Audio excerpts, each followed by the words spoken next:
Hey, welcome to the channel. We hope that you enjoy today's stories and check out the chapters on the video to see all the stories for today. But before we get into this video, subscribe to the channel and hit that bell icon to get notified when we release a new video. So let's get into the video. I saw a dark figure on the day when evil people play with black magic. So, I live in India and on 7th March it was Holi, the festival of colors, where you throw colors at each other and have fun with your friends and family. But mind you, the days around this festival are also the dark ones. These days are very much preferable for black magic and dark spiritual activities. It is the time when all these activities are said to be at their peak. People do all sorts of horrifying rituals to harm others. What happened that day was, at night I woke up from my sleep feeling nauseous and ran towards the bathroom where the sink was. I had a sudden sharp pain in my head and I held my head. I was hanging on the sink, waiting to throw up. As I was there, I heard someone calling my name. I ignored it thinking it was just my younger brother messing with me. But again, in the same monotone, the voice came back. It called my name, not the nickname, but my official one, which is unusual for anyone to call me like this. I peeked my head outside the bathroom door to look for someone and I saw a dark shadow which was darker than the room itself. It was tall and like floating in its place. It was tall around 10 feet or 3 meters. I just stood there thinking maybe it's the curtain on the window that's moving like it. But then, that shadow thing started to walk towards me. I slammed the bathroom door closed and yelled mother. My parents ran as fast as they could to reach me and then I opened the door. They held me close. I was quivering, not just scared but very confused and curious. What was it? I have never encountered anything like this ever before. I don't even consider myself sensitive to these entities. Mind you, I don't have any mental health issues that can possibly cause this. I wasn't even stressed or worried about anything. Thank you for reading. We used to live in a haunted house, and these are the experiences my family had. So here is my history. We used to live in a 3-floor building. We had a big family. So, everyone had some experience in the house.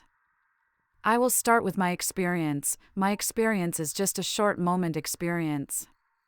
First, I would always hear footsteps on the 3rd floor, like they were running or stomping really hard, and I'm sure there was no one on the 3rd floor.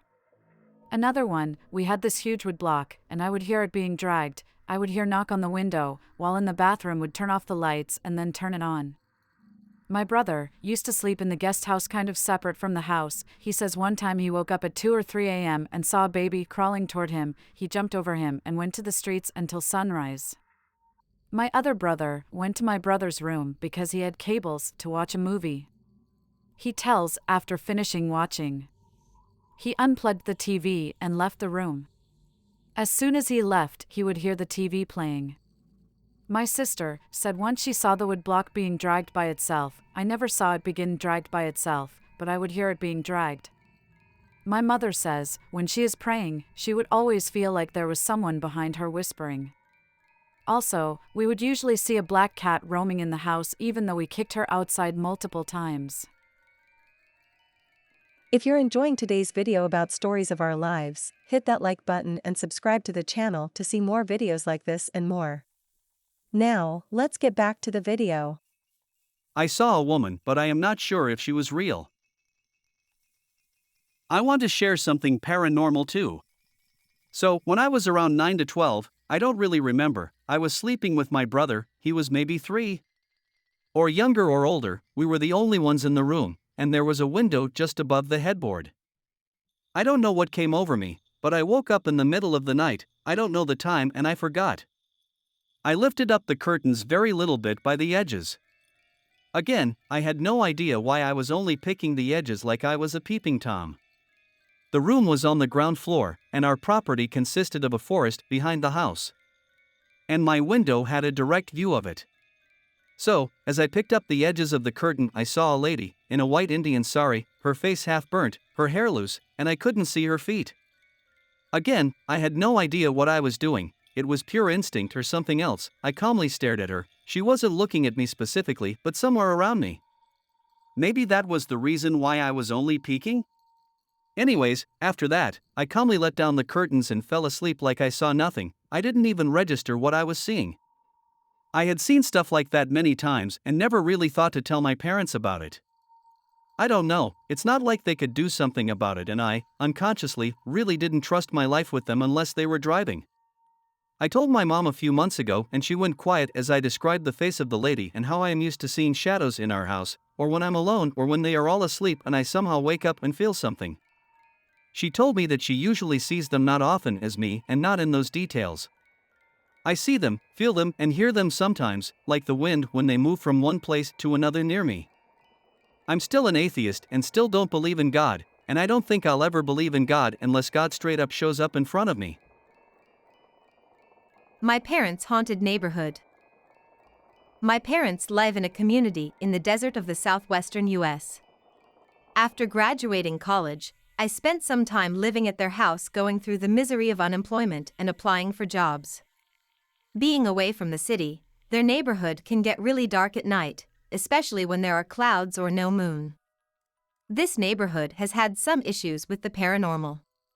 People have posted on the Facebook community page asking if anyone has had strange experiences, with the comments on the post blowing up with people sharing encounters. Dogs barking and growling at entities not visible in the house.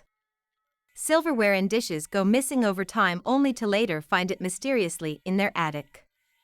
Shadow figures, etc. One late night, I was alone at their house watching TV. My parents were gone on vacation back east. My parents have this odd cat, who is the living definition of scared a cat. Even though it enjoys going outside, the cat won't go unless you're out there with it. If you go back inside, the cat will immediately be cowering in the windows begging to let it in. As I was watching TV, the cat comes darting past my feet to the sliding glass door that opens to the backyard. She was in the low sneaky position cats get when they see something they want to hunt/attack. She was frozen and fixated on something in the back corner of the yard. Out of curiosity about what the cat was seeing, I opened the sliding glass door and let it out. The cat immediately runs up to the bushes in the corner of the yard and stops still in the low sneaky position. I walk outside wondering what in the world is going on. This was one of those dark nights, without a moon in the sky, making it difficult to see anything except the outline of the bushes. Suddenly, an orb of bright yellow light flies out of the bushes about the size of a softball. The orb goes up and over the cinder block wall into the neighbor's yard. Both me and the cat jump out of fright. I run back inside, filled with the familiar dreaded feeling of being around something paranormal. Collecting my courage, I grab a flashlight and go back out to see if anything was there and to find the cat. I go back to the corner of the backyard and see nothing in the bushes where the orb came out. I search the whole yard and can't find the cat, who is also too little to jump the cinder block walls. The whole time being outside again felt wrong, like I shouldn't be there. I went back inside and waited a couple of hours until the cat showed up in the window, still in a state of panic. I knew I saw something with this experience because it was this weird little cat who brought my attention to it. A few days later, my parents are back from their vacation, and I tell them about my weird experience. This kind of freaked out my mom, who has read the community Facebook posts about the neighborhood having paranormal activity. Going to bed, I suddenly see a bunch of police cars show up outside the neighbor's house and our house. Police are getting out with their guns drawn. I alert my parents and we lurked in the windows wondering what was going on. I see the next door neighbor girl outside talking to the police. Nothing really happened except the police searching her house. The next day, my dad calls our neighbor asking if everything was okay and if they could help. Apparently, their daughter is home alone while they were away.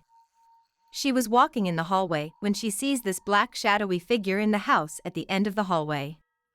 She screamed and ran for her phone and called the police.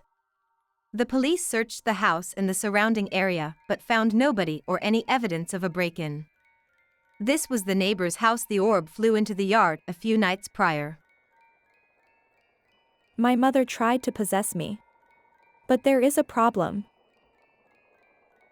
Hey, everyone. I belong to a small town in Japan, and for many years, it has been very secluded from all the modern-day technology. The area professes conservative and the people here have a lot of backward ideologies. But my dad, who was brought up in a different area for a few years of his childhood, didn't believe in any of that. And my upbringing was also modernized because of his thought process and parenting skills. I don't remember much of my mother, as I lost her at the very young age of 8 years due to a terrible illness. It totally destroyed her skin and made her look rather unpleasant. Many doctors and shamans refused to help her as she wasn't from the town but actually came there because of her marriage. When the word about my mom got out, many kids started teasing her, calling her names like the ugly scary woman who lives in the brown home, the scary woman who kidnaps young girls for a new skin, and a witch who took my father's youth. Basically, in conclusion, my mom wasn't really welcomed in the area, and she never felt at home. When my mother passed, my dad couldn't take it and it was hard being a single parent. So after the mourning rituals and cremating her, we left for a new town to never return back, but maybe fate had some other choices. Naturally, we started adjusting to the new place and life was coming to a stable end. I started having visions of my mom roaming around her grave looking for us. At first, I didn't tell my dad because I didn't want to upset him further, but the vision became more and more realistic. I was even imagining that my mom is unhappy with her grave place. She kept saying, "I don't like this town. The other people buried here make fun of me. This grave is so far from you guys I can't see you or visit you often. Shift me to a new ground. I don't like this town." Many times it scared me so much that I couldn't sleep the whole night, and eventually I had to tell my dad. As already mentioned, my dad doesn't believe in spiritual things. At first, he took me to various psychiatrists. They all said maybe it was because of the trauma. The vision that scared me the most was when I saw my mom trying to open the new door handle. After that, most things are blurry for me and all I know is my dad's point of view. Apparently, one day when my dad came back from his home, he saw me cooking something which is super weird because I don't cook that often and it had a very familiar smell. I asked him to sit down for dinner and he happily obliged. The whole time I looked rather gloomy and didn't see him in the eye whenever my dad tried asking about my visions. I dodged the questions and started talking about irrelevant stuff, but Dad, being tired, didn't take much notice of it. Everything came crashing down when suddenly my dad dropped the glass of water and the words that came out of my mouth horrified him. I said, "Honey, you are as clumsy as ever, please take care of yourself." My dad was horrified to hear those words because I would never call my father honey, and it's something my mother used to call him. After that, everything was kind of hurried down. In conclusion, he took me back to our hometown and we did rituals. My mom's grave was changed in our new town, which was less crowded and closer to us. My dad thinks my mom just wasn't happy there and used me as a way to express her emotions, but I am not really sure. Last night, after 7 years, I had a vision of my mother. She was in the same old grave, but this time tied to her grave entrance with religious threads. She whispered with a lot of pain, "It wasn't me." And then suddenly the grave door was closed by a lady in a black dress, and she smiled at me with a rather uncomfortable, eerie air. Thanks for watching, and if you enjoyed today's video, hit that like button and subscribe to the channel to see more videos about stories of our lives. Click on one of these videos to watch more and see you soon.